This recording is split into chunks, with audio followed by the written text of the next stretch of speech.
E faltam cerca de 2 meses para as eleições. O primeiro turno vai ocorrer em todo o Brasil no dia 5 de outubro. O pleito vai eleger o presidente da República, deputados federais e estaduais, senadores e governadores. No estado de São Paulo, são 70 vagas para deputados federais, 94 para deputados estaduais e uma para senador. Em Bauru, 257.990 pessoas devem ir às urnas e 88 escolas vão receber a população no dia da eleição. Para votar, é preciso estar com um documento com foto e com o título de eleitor. A ordem de votação será a seguinte: primeiro votamos para deputado estadual, com 5 dígitos. Depois para deputado federal, com 4 dígitos. Senador, 3 dígitos. Governador, 2 dígitos e, finalmente, para presidente, também com 2 dígitos. Como são vários cargos e números, é bom levar uma colinha no dia da eleição. A propaganda eleitoral nas ruas e na internet está permitida pelo Tribunal Superior Eleitoral desde 6 de julho.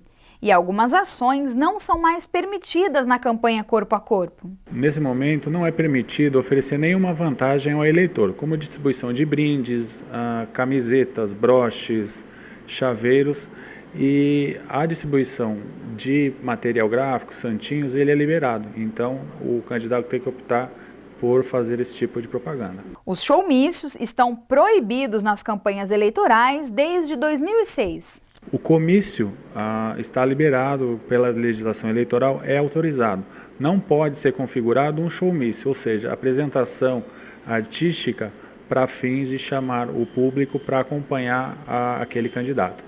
No dia das eleições, é permitida somente a manifestação pessoal e silenciosa da preferência por um candidato. No dia da eleição, qualquer tipo de propaganda eleitoral ela é proibida.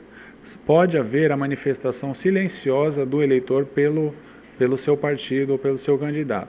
Não, logicamente, não podendo ser distribuído nem confeccionado para fins de entrega ao eleitor, camisas, bonés, porque aí vai configurar, novamente, como a gente falou, uma vantagem para o eleitor. O horário eleitoral gratuito começa no dia 19 de agosto e segue até o dia 2 de outubro. No rádio, ele vai ser veiculado das 7 às 7h30 da manhã e do meio-dia ao meio-dia e meia. Na televisão, da 1 à 1h30 e das 8h30 às 9 da noite. Vale lembrar que o horário eleitoral não é gratuito. As emissoras de rádio e TV têm dedução no imposto de renda pelo tempo concedido para a propaganda eleitoral. 9 candidatos devem disputar o cargo de governador do estado de São Paulo. Entre eles, Alexandre Padilha, do PT, Geraldo Alckmin, do PSDB e Paulo Scaff, do PMDB.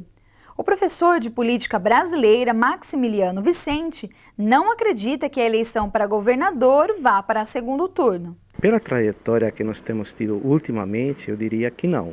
Não é? Quer dizer, há uma tendência muito forte dentro do estado de São Paulo de continuar votando no PSDB. Tem infraestrutura, tem toda a máquina funcionando a favor dele, a máquina do estado, né? Realizações, uma penetração e identificação muito forte com a população do estado, que é bastante conservadora, e a que tudo indica não. No estado de São Paulo, por enquanto não. Porém, temos 2 candidatos que podem correr por fora com muita força, né? E esse cenário de uma eleição, a gente brinca que só se ganha depois que se conta o último voto. Hoje posso falar isso, mas daqui para frente pode haver alterações significativas. Já para a presidência da República, 11 candidatos devem se enfrentar em 5 de outubro.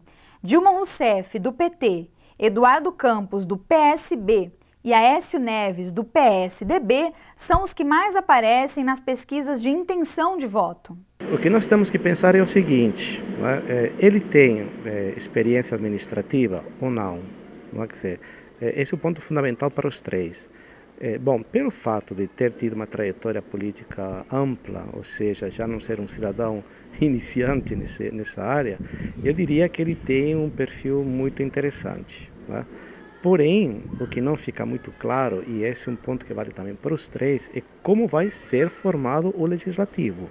Que não adianta você ter um bom candidato se o legislativo é contrário a ele, né? Ou não tem maioria no Congresso, não tem maioria no Senado, que pode vir a acontecer, né?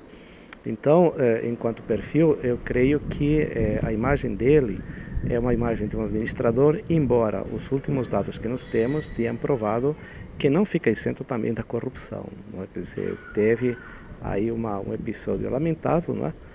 Onde ele usou o benefício do Estado para uso particular.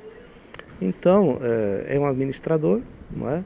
Mas não vejo assim que ele vai realizar tudo o que ele está falando em termos de choque de gestão, de transformação, e sim uma continuidade um pouco mais conservadora. Eleita pela primeira vez em 2010, Dilma Rousseff, assim como o ex-presidente Lula, vai tentar a reeleição. Caso ela vença, o Partido dos Trabalhadores vai ter permanecido na direção do país pelo 4º mandato consecutivo.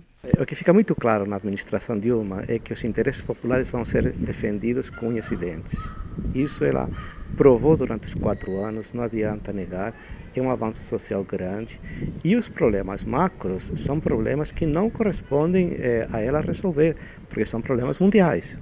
Ela fez o certo, se alinhando aos BRICS, que é uma saída interessante para o país, de ficar livre da dependência dos Estados Unidos e da Europa, não é? Mas esses fatores macros tanto vão afetar o governo dela como a outro possível candidato. Não é? De qualquer forma, o que fica muito claro na trajetória dela, a marca dela é que ela aprofundou muito as políticas sociais do governo Dilma. Para Maximiliano Vicente, a onda de protestos que tem acontecido no Brasil desde junho de 2013 pode fazer o eleitor se preocupar mais com o voto esse ano.